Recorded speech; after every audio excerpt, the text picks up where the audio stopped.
Құрметті халқымыз, біз біргеміз акциясына қосыла отырып, бізде ұлттық ұлан әскери бөліміміз осындай үлкен шарада қандай қызметтес болатқанымызға қуаныштымыз.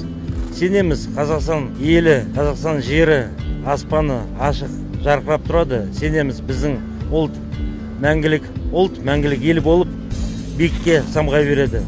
Қадірлі бауырлар, біз біргеміз акциясымен мінекей халыққа жасалып жатқан жақсылықтарды Алла Тағала қабыл етсін. Еліміз аман болсын, жұртымыз тыныш болсын. Осы қазақ халқына келген бейнет ертерек кетсін дегіміз келеді. Еліміз мың жасасын дегім келеді. Төтенше жағдай кезінде өлшеусіз еңбек сіңіргендер марапатталып, мұқтаждарға көмек көрсетілді. Яғни әскери бөлімнің көп балалы және әлеуметтік жағынан аз қамтылған отбасыларына, ұлттық ұланның ардагерлеріне 8 ауданның әкімдігі азық-түлік себетін таратып берді.